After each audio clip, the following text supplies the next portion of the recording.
Hi, Scottish Mudlarking with Nicole and Craig. We've come along to Charlestown. It's one of the most important sites in Scotland during the Industrial Revolution. We've come along to what was once an incredibly busy 19th century harbour, so let's see what we can find.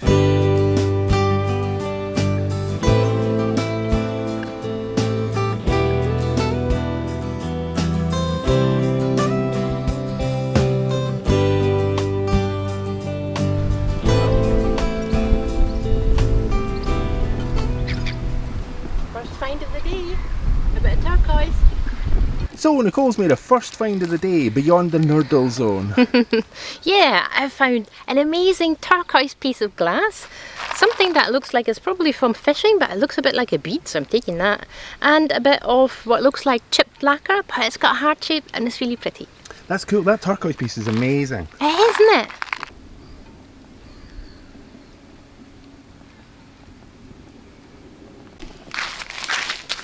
And my first find of the day proper has to be this nice wee blue piece. It's a lovely wee piece of glass. We'll get that out. That's actually really nice. It looks like it might be flash glass, that might be double layered. We'll get a closer look at that in a bit. Now I don't know if this glass is blue flash glass or if it's been painted. Now, Nicole's been collecting some nurdles up in this part of the harbour, just at the opening. But I hope this is a wee bit nicer than many of the things that you've seen. Ooh. Now, is that flash glass or is that painted glass? Do you know? Right. Oh. Because it looks like a very, very fine layer of blue that's on there. Yeah. I would say it's flash glass. It's really pretty. It's not very frosted, but it's definitely old. So yeah, that's promising, isn't it? Very cool. Yeah. That's quite a collection of colourful plastics you've got there. Yeah. So I'm collecting around this area, and of course I'm hoping to find a bead or a marble, but I'm definitely taking a lot of this plastic. Yeah, that's cool. I mean, we can use that. Yeah. Anyway, that's a really nice wee piece of blue I found, I think. That's very It is, cool. Yeah, very nice royal blue there. Bit of a closer look at it there for you folks. Uh-huh.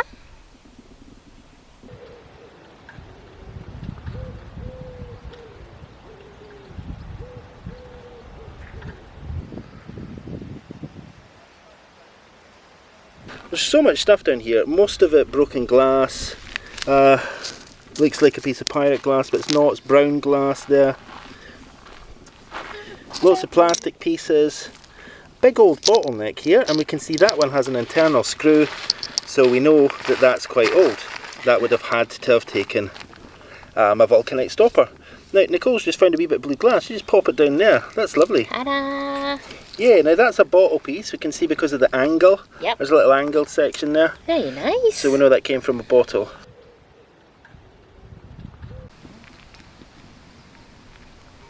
I found a couple of bits of really old glass and a little bit of turquoise. Very cool. Yeah. Also, well worth the trip. Yeah, definitely.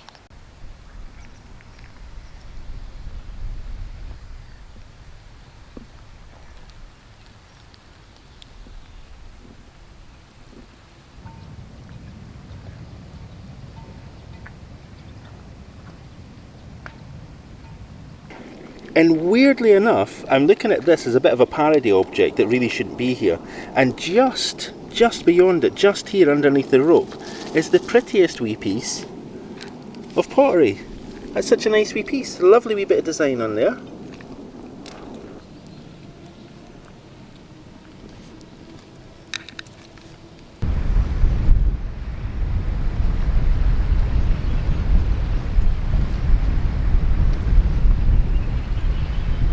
Aha, another piece of blue. Let's take that one.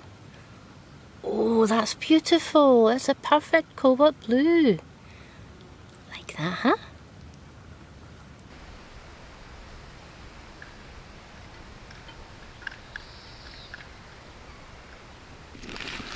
That's very cool. Can you see it? Such a nice colour. I'm sorry, I'm asking you if you can see it. I'm having difficulty seeing through the monitor or the camera today. It's so bright. But that's such a lovely coloured piece of glass there. I'll take that along to Nicole.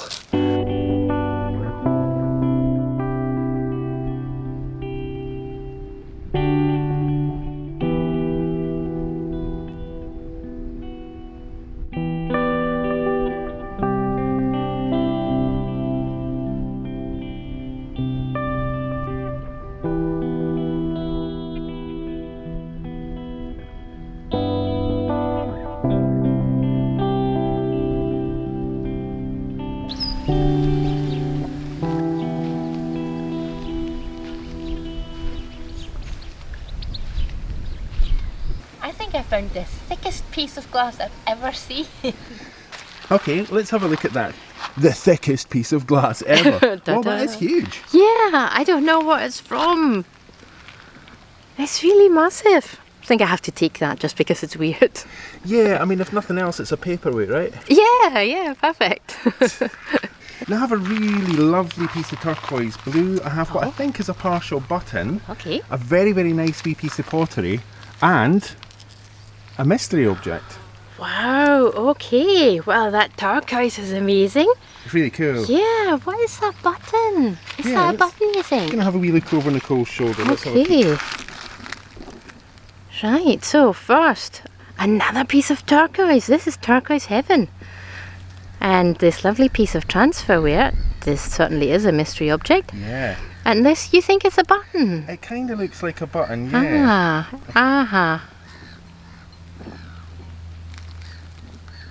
It's hard to see, but if you turn it over, there's some decoration on there. All right. And also in this side, there's a little recess. Now, those recesses sometimes hold the little metal hook part that you sew on for a button. So that's not very eloquent. We spoke about buttons a wee while ago. Yeah. Well, given that it's black, it might be a Victorian morning button. Maybe, I was thinking even just the kind of thing that would be on a sailor's jacket. Oh, it could be that. Nice and tightly fastened. Very cool. Now, what do you make of that mystery object? It's intriguing. Yeah. It feels a little bit like it might be flint. Yeah. But it's got a really odd shape, doesn't it? It has the shape of something that, a little bit like coral.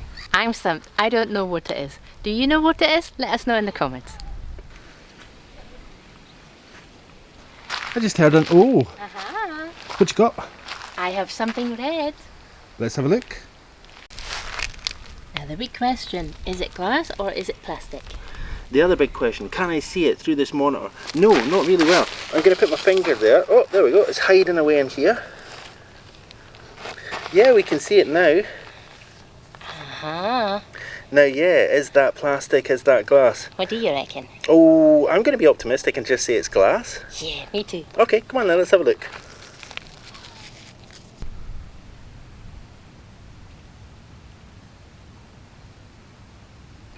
It's a gorgeous piece of Amberina sea glass. It's red and it's going to orange on the sides. Well, yeah, it turns out it's glass, huh? It is. It's matching my shirt as well. Yeah. That is really cool. Do you know how rare red sea glass is? It's like 1 in every 10,000 pieces or something. And that's a really nice shape. Good size as well. And it looks to me like it's in pretty good shape. Not too shiny. Yeah, we'll have to have a look at it when it's clean, but it's certainly really lovely in colour. Awesome. Now we've got to find that marble for you. Yeah. Where's that marble hiding?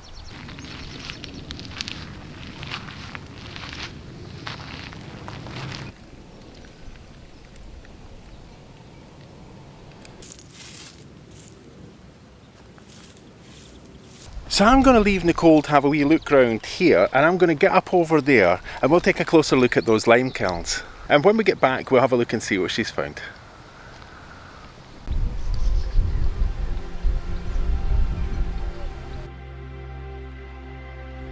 When Charles Bruce, the 5th Earl of Elgin, established Charlestown in 1756, he did so in a carefully organised way.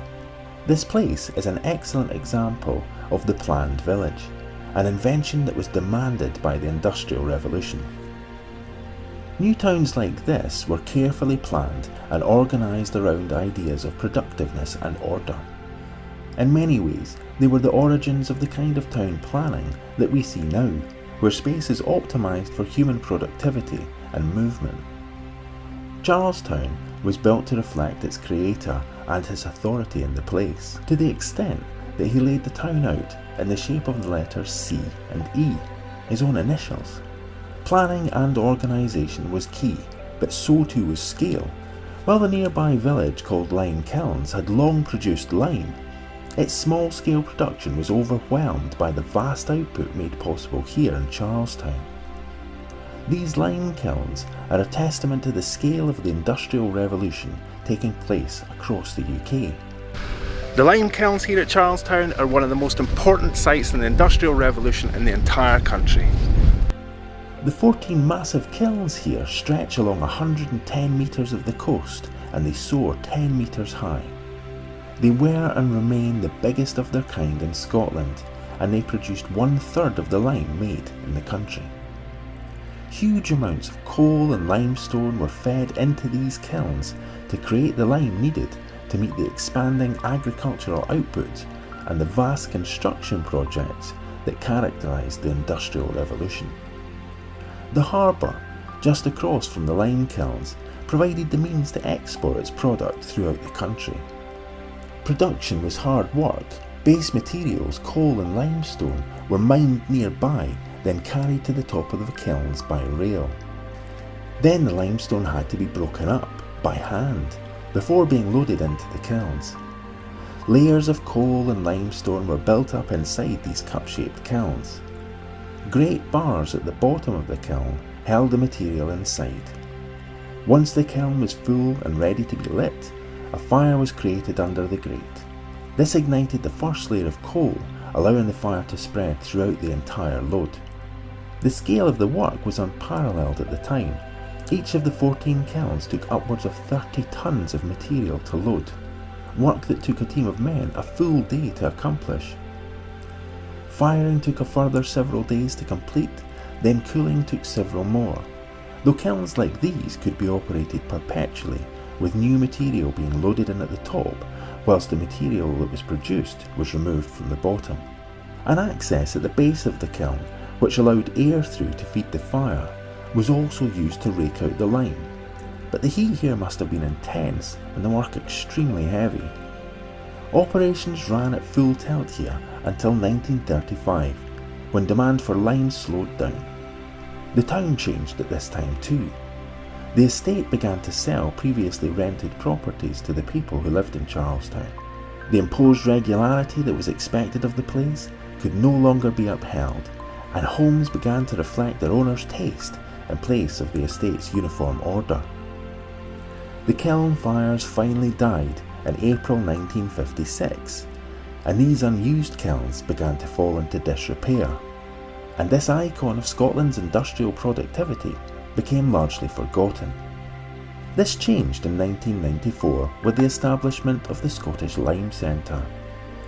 The centre is responsible for the significantly improved kilns that we see here today, and additionally the centre provides a site of expert advice on period correct restoration, training, and it works to promote the preservation of crafts and skills needed to protect the treasures of our heritage. It gets a big thumbs up from us.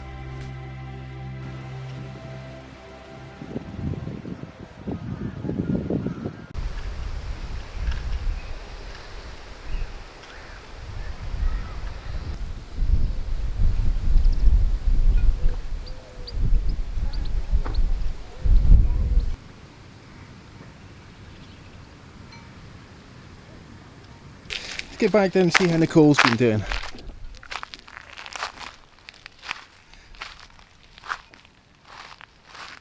Let's play the game of Can You See It? I'll give you a hint. It's black, and as far as I know, it's in the centre of the screen. I'm going to go a wee bit closer. Okay, can you see it? Can you see it? Okay, it's a Vulcanite stopper. Oh, it's one of these really nice oblong shaped ones. Okay. I can't see any writing on it. So there might be a little bit of residue writing on it. But hey ho, it's a Vulcanite stopper, another one for the collection.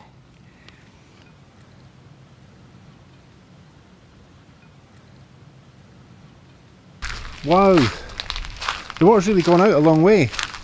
Has it uncovered any treasures for you? Ta-da! Okay, and why is that one special? Well, it's a Vulcanite stopper, and one of the 3 things that I love to find: marbles, beads and stoppers. So this counts as one of those 3. Okay, let's take a close look at that. That's a really nice one. Yeah, it is. It's a bit different. It's kind of oval shaped on the top. Yeah, now do you think that oval shape was original? It looks like it is actually, doesn't it? Yeah, they came in all different sizes and shapes. So I'm going to turn that. yeah. Let's have a wee peek at the top end there. It is far too dark because of the sunlight today. So I'm going to burrow round. Burrow's a word, folks. Let's see if you come round with me. Alright, okay, so now we have the light shining on that. Okay, ooh, this is a bit precarious. Camera's going everywhere. I don't think that helped. Okay, so we'll take a closer look at that when we get back to the house, and we'll see if we can identify a maker's name or mark on it. But that's really cool. So that's 1 out of 3. Okay, let's keep going. Let's find the other 2 bits. Gotta find that marble. Yeah.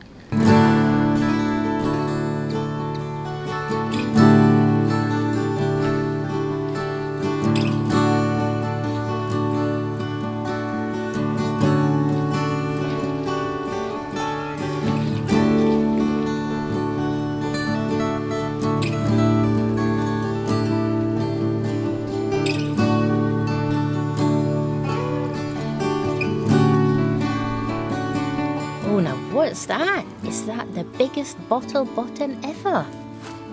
Oh, it certainly is. It is quite thick. Very large. I think that would be quite good to display little treasures on, so I think we're going to keep this aside here. A couple of numbers on the bottom there. 5140. Probably the mold number. Come back for that. So we are in the tide line and it's covered in dried algae. I spotted something. Let's see what it is.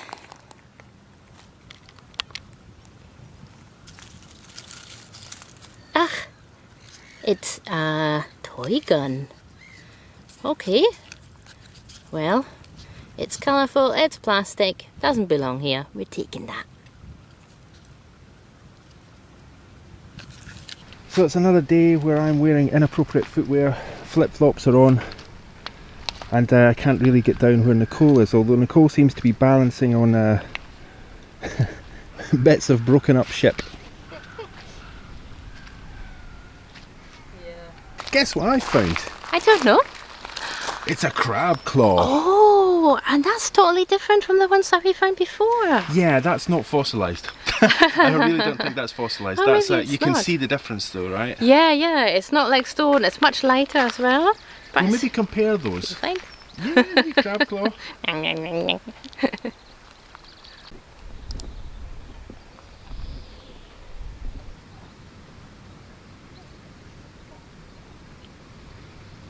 Now this is interesting, I'm not sure what it is.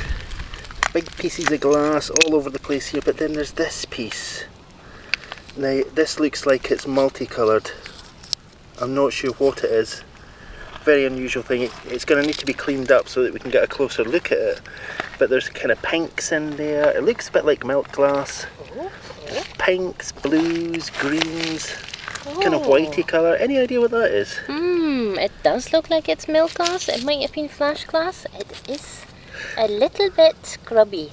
It is grubby, it's very grubby, so we can't see what it is. Found this as well, just a wee interesting plasticky kind of electrical component. I'll get that off the beach. That's cool. Yeah, but okay, so we're going to have to clean that piece up. Yeah, and let's see what it looks in order like. to see what it is. Very irregular shapes, unusual piece. So very interesting. Yeah.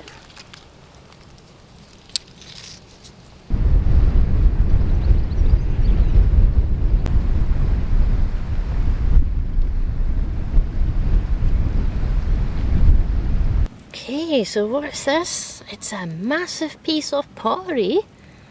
See my hand? It really is very large. Oh, I wish it was whole. Look at these lovely lines inside here. Definitely a lovely handmade, maybe a flagon. This might have been a flagon at some point. There are no markings on it. It's a little hole in here, which is quite unusual. Don't know, it might date back to the time when the lime kilns were in operation here. Not sure. It's a big piece, a little bit too big for a pendant. Oh, what's that? What's that? Oh, it's a huge chunk of blue. That's amazing. Oh, that's That's amazing. I love that one. Oh, we're taking you home.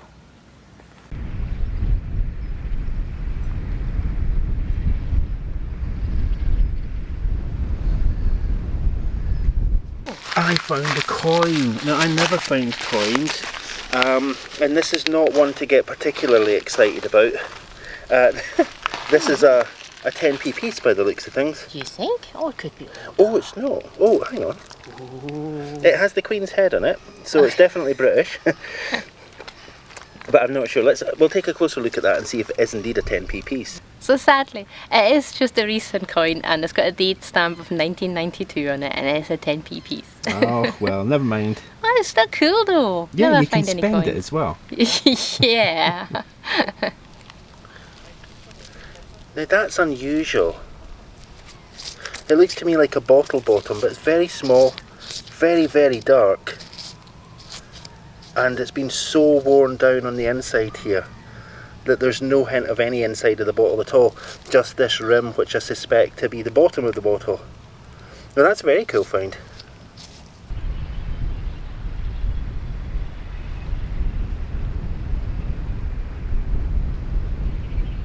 Okay, we've been finding these things quite a lot, and I'm gonna get close to this one. See if we can take this. Oh, what is it? It's really light. Okay, so this is really light. It feels like it's got to be Bakelite, probably a cover for a bell, a doorbell or something like that. Really light. I expected this to be ceramic. Cool. I found a couple of interesting wee bits. I'll come to you. Yeah, I'm hoping not to sink too much just now because I'm wearing inappropriate footwear. Okay, I'm going back because I'm sinking. I found something quite cool. Have you found something quite cool? Well, oh, okay. I think. Oh, it says Crabtree on the back. I've just noticed. I think it's a Bakelite doorbell cover. It certainly looks like it, doesn't it? Now we've seen something like that before, and we thought it might be a door cover. A doorbell. But it was ceramic. Yeah, that's not.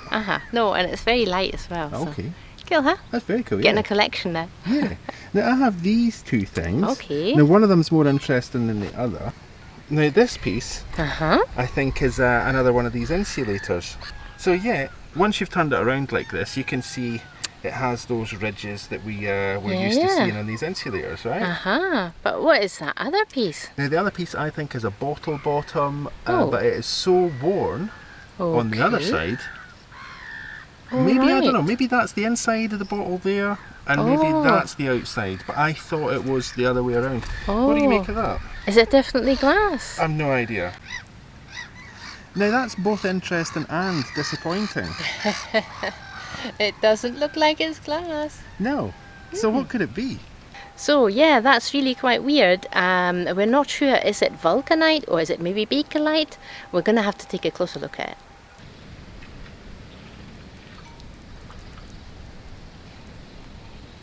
So here are some of the things that we found today.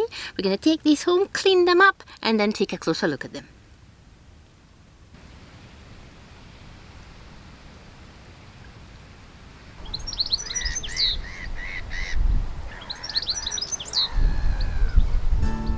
We've decided to make a few changes to the channel.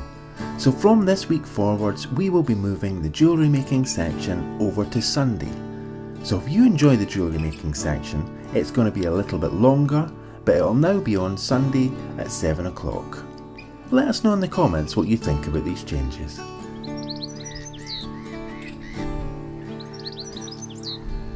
So let's take a look at our treasures from Charlestown. We found lots of odd objects and mystery objects this time around, more than we have ever found, and for some we're going to need your help. Let's start over here. These pieces look like they're probably electrical insulators, and we found this massive chunk of glass. Not really sure what that's from. We also found these blue pieces here. They kind of look like they might be tiles. Definitely ceramic. Never seen anything like it before.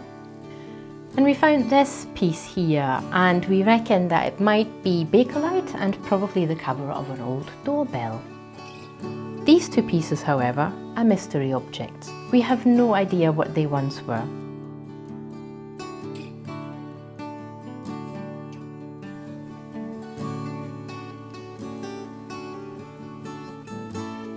Now it looks like this might be Vulcanite, and there is a center, and that looks like it's copper.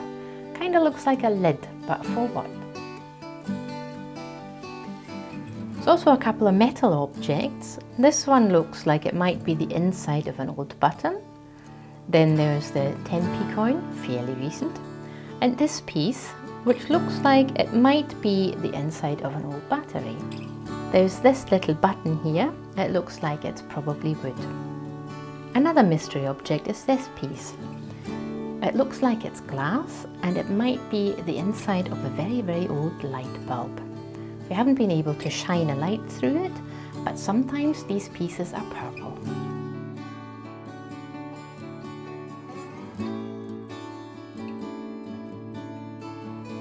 Some beautiful colours here. Red, very, very rare, and some really lovely electric turquoise. We're going to be making a couple of pendants with those pieces. Now you probably remember this piece. It was really grubby when we found it, and it scrubbed up perfect. I think it might have been the top of a very elaborate vase at some point.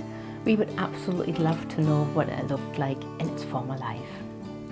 I haven't decided which one of these pieces is my favourite, but the Vulcanite stopper is certainly up there.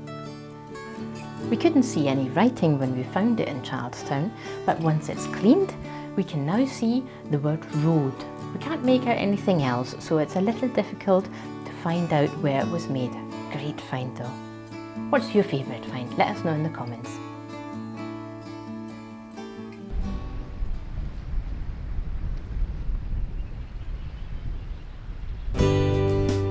Thank you so much for watching, liking and commenting on the videos. If you haven't subscribed to the channel yet, please take a moment to subscribe to the channel. It really helps us.